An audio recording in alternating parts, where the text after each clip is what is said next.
Hi வணக்கம். முளைக்கிற தண்டை waste பண்ணாமல் இந்த கீரையை செஞ்சுட்டு இந்த தண்டை நல்லா கழுவிட்டு கட் பண்ணி எடுத்துக்கோங்க. ஒரு வெங்காயம், பச்சை மிளகாய், கருவேப்பிலை. ஒரு கடாயில் கொஞ்சமாக எண்ணெய் விட்டுட்டு கடுகு, கடலைப்பருப்பு இது ரெண்டும் தாளிச்சப்புக்கு வெங்காயம், பச்சை மிளகாய், கருவேப்பிலை நல்லா வதக்கிட்டு நம்ம அரிஞ்சு வச்சுருந்த தண்டையும் போட்டு நல்லா வதக்கிக்கணும். வதக்கிட்டு உப்பு சேர்த்து கலந்து கொஞ்சமாக தண்ணி தெளித்து மூடி வச்சுட்டு வெந்ததும் நடுவில் மட்டும் கொஞ்சம் பள்ளமாக்கிட்டு கொஞ்சமாக எண்ணெய் விட்டுட்டு 2 முட்டை உடைச்சி ஊற்றி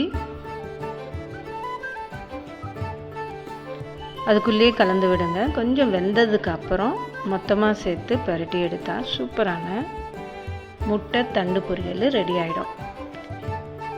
இது முளைக்கீரையில் பண்ணலாம், இல்லைன்னா அரைக்கீரை தண்டில் பண்ணலாம். இது ரெண்டுத்தில் நான் பண்ணியிருக்கேன். நல்லாயிருக்கும், ரொம்ப டேஸ்ட்டாக. கண்டிப்பாக பண்ணி பாருங்கள். வீடியோ பிடிச்சிருந்தா கண்டிப்பாக சப்ஸ்கிரைப் பண்ணி லைக் பண்ணுங்கள். நன்றி, வணக்கம்.